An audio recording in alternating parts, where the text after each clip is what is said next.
Kompas Petang, saya Cynthia Rompas. Saudara Ketua Umum PSI, Kaesang Pangarep, bertemu Ketua Umum PKB Muhaimin Iskandar membahas peluang kerjasama pilkada. Di depan Muhaimin, Kaesang menyebut siap melawan Anies di pilkada DKI Jakarta. Ketua Umum PSI, Kaesang Pangarep menyambangi kantor DPP PKB untuk bertemu dengan Ketua Umum PKB Muhaimin Iskandar Selasa siang. Pertemuan berlangsung selama 1 jam. Usai pertemuan, Kaesang menyebut PSI siap bekerja sama dengan PKB dalam pilkada di sejumlah daerah. Kaesang bilang untuk di Jawa Tengah, PSI akan memberikan rekomendasi kepada Ahmad Lutfi. Sementara untuk pilkada Jakarta, Kaesang mengaku siap melawan Anies. Yang saya bilang sebelumnya, Jawa Tengah ini rekom dari PSI akan segera kami berikan kepada Bapak Ahmad Lutfi. Dan untuk DKI kita sambil masih menunggu. Saya sendiri seperti yang Gus Ketum tadi masih bilang, masih istikharah dulu. Tapi ketika ada permintaan dari masyarakat terkhusus DKI, yes, saya siap melawan Pak Anies Baswedan. Saya pun juga siap untuk melawan Pak Ridwan Kamil. Saya kira itu aja, ya. Ketua Umum PKB Muhaimin Iskandar memastikan PKB membuka peluang untuk kerjasama dengan semua partai untuk pilkada seperti Partai Solidaritas Indonesia. Terkait peluang bergabung di Kim Plus, Muhaimin menegaskan usai Pilpres tak ada lagi koalisi Indonesia Maju, sehingga semua partai bisa bekerja sama dalam pilkada. Muhaimin menyebut kerjasama dengan PSI di Jakarta sedang proses pematangan. PKB menyangkut DKI ini dalam proses pematangan yang tentu dengan diskusi dengan PSI juga salah satu proses pematangan.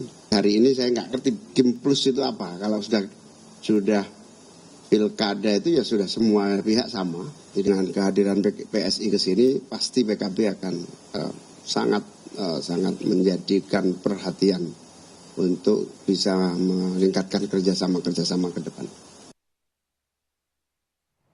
Ketua DPP PDI Perjuangan Said Abdullah mengatakan partainya tak terpengaruh untuk ikut bergabung dengan koalisi Indonesia Maju Kim Plus. Kata Said, PDIP tengah menggodok nama calon gubernur sendiri. Ditanya peluang PDIP mengusung Anies Baswedan, Said bilang PDIP fokus komunikasi dengan partai lain untuk mengamankan syarat pencalonan gubernur Jakarta minimal 24 kursi. Insya Allah Jakarta kami punya calon. Punya calon sendiri. Calon sendiri Kok ketika aku punya calon ditambah-tambahin sendiri, nanti ujungnya melawan. Berkompetisi. Berkompetisi, siap. Berarti Kim Plusnya di Jakarta bukan PDIP berarti salah satu partai gitu ya? Kami lagi menggodok calon sendiri. Oke. Ini kemana tokohnya? Dukungan ke Pak Anies gimana sih, Pak? Wah, belum lalu dihitusnya. Kami butuh 24 kursi untuk di DKI. Betul. Maka kemudian lintas partai berbicara. Kalau belum apa-apa orang, kemudian kursinya tidak dihitung, maka kemudian bisa mentok. Sekjen Partai Gerindra Ahmad Muzani bicara soal Koalisi Indonesia Maju yang akan mengusung Ridwan Kamil di Pilkada Jakarta. Hal ini disampaikan Muzani melalui pantun. Muzani sebut Jakarta hebat jika gubernurnya arsitek. Jalan Jati beli babat. Cakep. Makan bubur sama lotek. Provinsi DKI akan semakin hebat kalau gubernurnya seorang arsitek. Belum.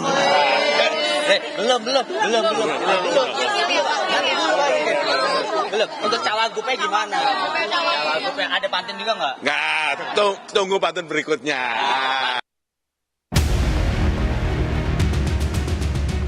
Koalisi Indonesia Maju Plus mengklaim akan mengusung Ridwan Kamil di Pilgub Jakarta. Hal ini ditegaskan Ketua Harian Partai Gerindra Sufmi Dasko Ahmad yang menyatakan jika Koalisi Indonesia Maju sudah mengerucutkan nama RK dalam bursa Pilgub Jakarta. Dasko membantah upaya Kim Plus mendukung Ridwan Kamil sebagai upaya menjegal Anies maju di Pilgub Jakarta. Itu Ridwan Kamil untuk Pilkada DKI Jakarta. Quote in quote penjagalan terhadap Mas Anies atau Kim Plus ini dibentuk untuk kemajuan Indonesia ke depan. Jadi tidak hanya sebatas Pilkada. Jadi membantah isu adanya penjagalan terhadap Mas Anies begitu ya. Sekarang ini alam demokrasi. Ya kan, kalau partai politik ingin mencalonkan siapa kan kita juga nggak bisa melarang. Keberadaan Koalisi Indonesia Maju Plus atau Kim Plus dinilai bisa menjadi batu sandungan bagi Anies Baswedan maju pada Pilkada Jakarta. Jubir relawan Anies Jakarta, Iwan Tarigan menyebut, pihaknya khawatir parpol-parpol yang tadinya mendukung Anies bisa berbalik arah. Khawatirkan itu adalah operasi-operasi jahat yang dilakukan terhadap partai-partai pengusung Pak Anies. Baik itu tawaran-tawaran maupun ancaman-ancaman. Jadi kita tidak ingin nanti jangan sampai dibobikanlah Pak Anies di Jakarta seperti itu. Jadi jangan sampai semua partai-partai itu nanti akan diminta untuk bergabung dengan Kim.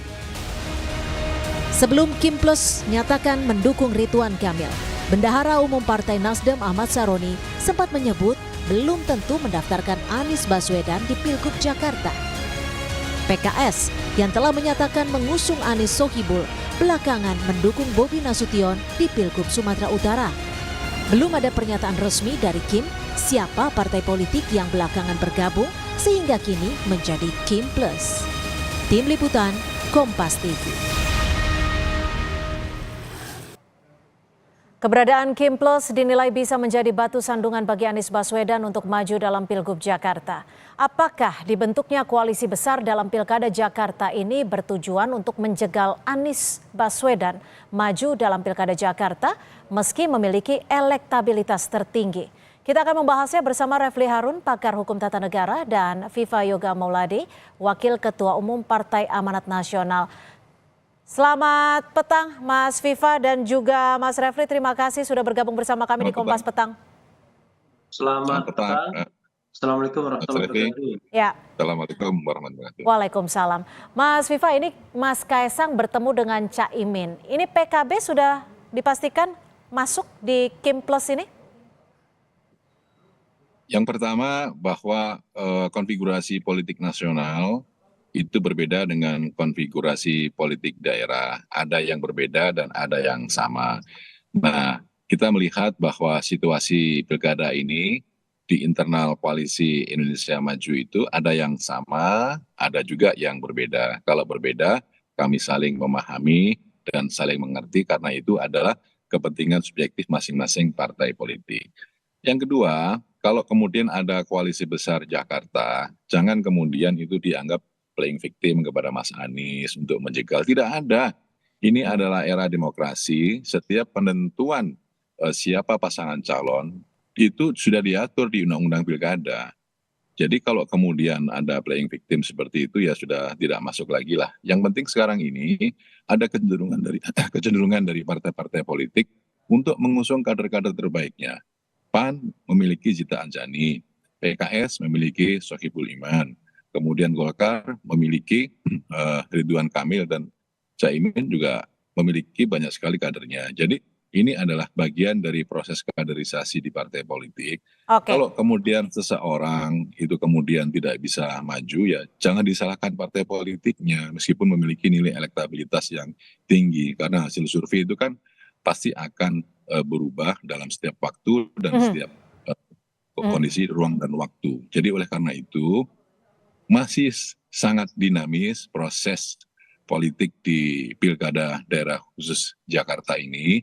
Kita akan menanti siapa pasangan calon yang akan diusung oleh koalisi besar Jakarta, termasuk PAN, Golkar, Gerindra, dan teman-teman yang lainnya, dan juga dari pasangan calon yang lainnya. Mas Refli, kalau perspektif Anda nih, Kaesang siang tadi bertemu dengan PKB, ini kira-kira membawa pesan khususkah dari Jokowi? Makanya saya dari dulu tidak tertarik ngomong tentang threshold, baik di presiden maupun di pilkada. Karena threshold ini adalah alat tukar tambah, alat untuk menjegal calon, dan alat untuk menentukan kemenangan tanpa a fair competition. Saya mau memulai dengan pantun ya.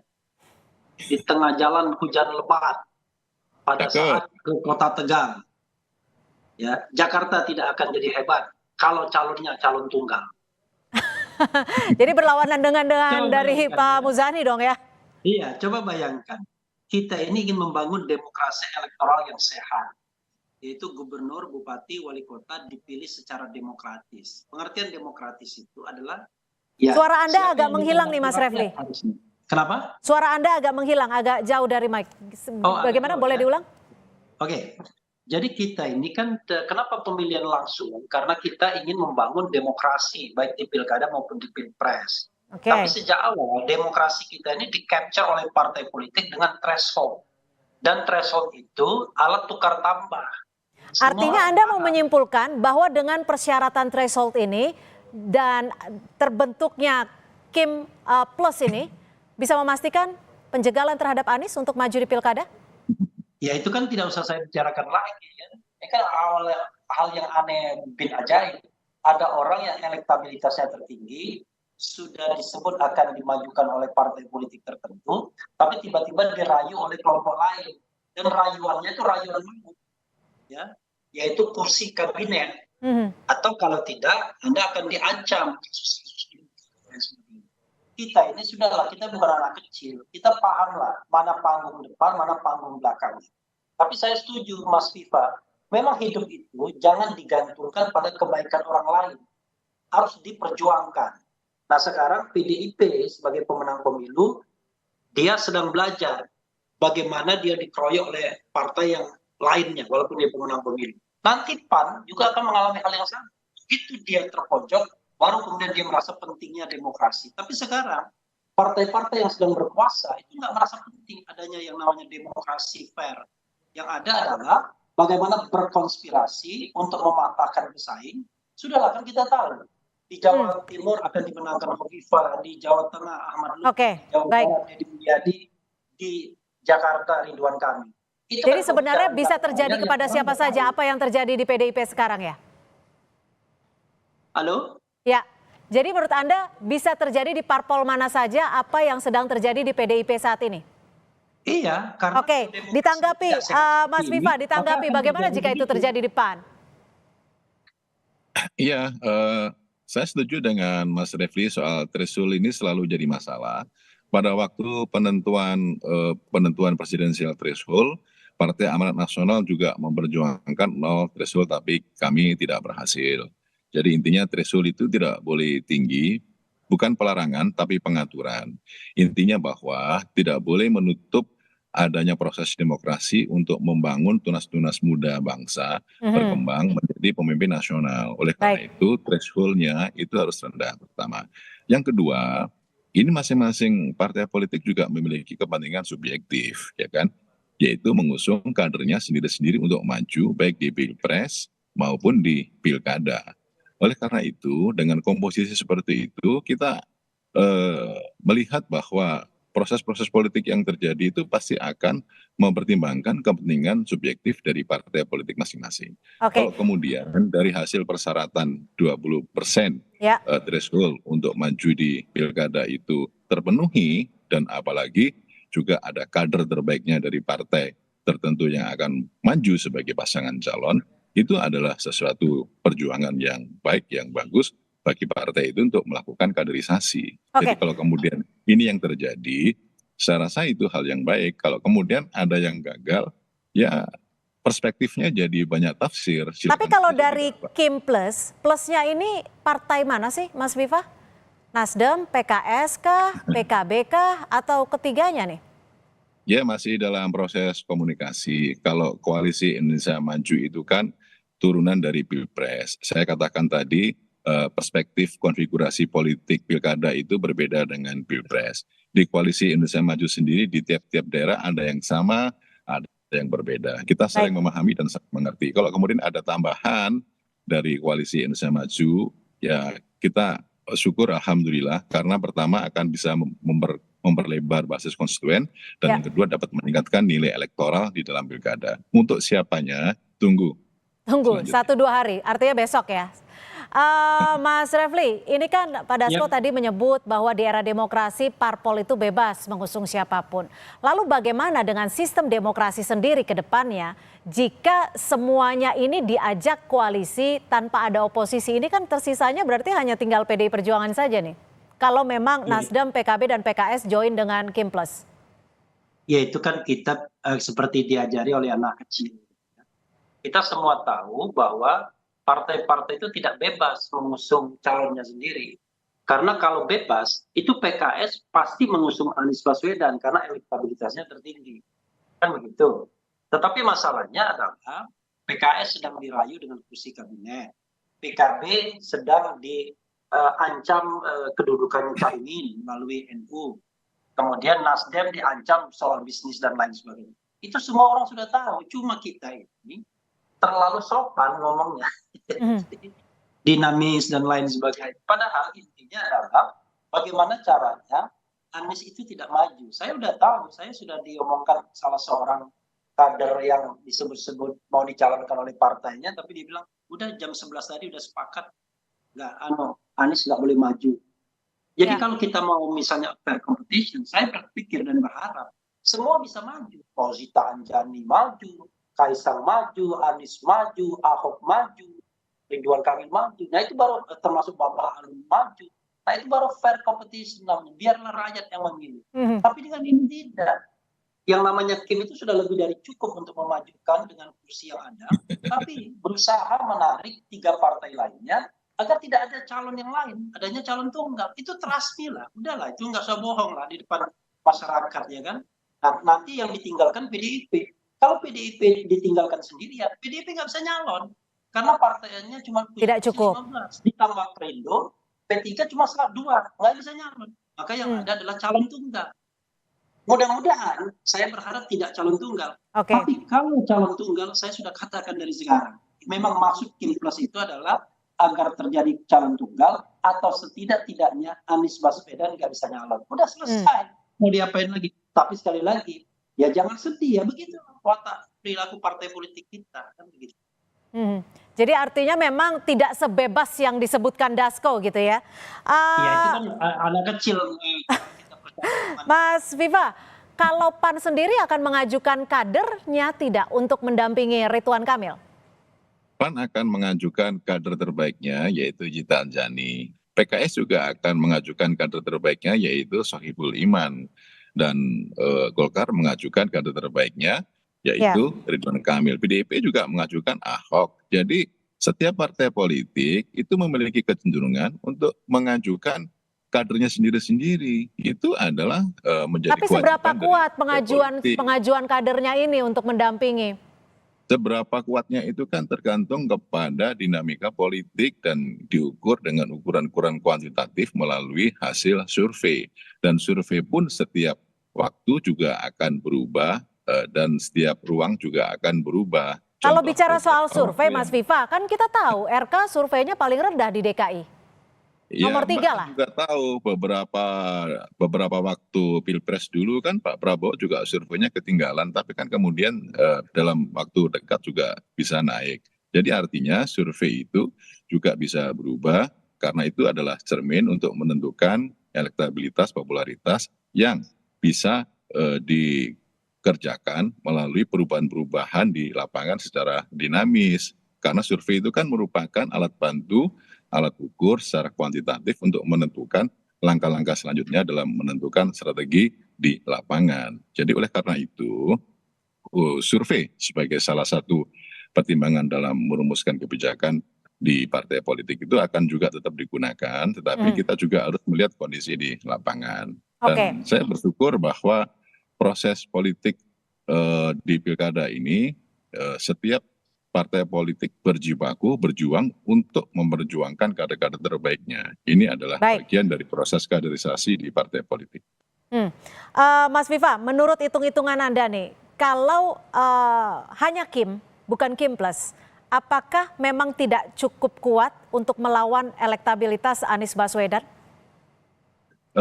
Kalau hanya koalisi Indonesia Maju, lawan siapapun juga tidak gentar dan tidak ada masalah gitu loh. karena ukuran-ukuran kuantitatif itu akan menjadi bagian penting dalam proses strategi pemenangan. Baik. Sekarang tergantung kepada situasi dan kondisi dari partai-partai politik untuk menentukan kepentingan subjektif masing-masing. Oke. Dan tentunya juga menjadi bahan yang harus diperhitungkan tentang bukan hanya kalah menang, tetapi juga proses kaderisasi. Sekali lagi proses kaderisasi di partai politik itu yang menjadi hal penting dalam proses untuk sistem kepartian di Indonesia. Baik, Mas Refli, ini sebenarnya skenario yang memang sudah dipersiapkan jauh-jauh bulan, bukan hari lagi, atau bagaimana menurut Anda? Ya, saya kira ini kan skenario pasca Pilpres, begitu Anies dipastikan nyalon. Kemudian elektabilitasnya itu tertinggi, dan bahkan dibandingkan Ridwan Kamil itu sampai 20% kan. Karena itu kemudian istana gelisah bagaimana caranya agar Anies tidak maju. Kan sederhana, kalau saya kan ngomong belak-belakan aja. Udahlah, kita ini disuruh nonton ya, ke bioskop, tapi tiketnya diborong oleh satu orang, ya nggak bisa nonton kita. Ya kan, tiketnya kan mau diborong tim plus semua. Wah, tapi bahasa halus kita memajukan kadernya masing-masing terbaik. Udahlah, bohong semua itu. Yang mau dimajukan adalah Ridwan Kamil dan wakilnya Kaisang.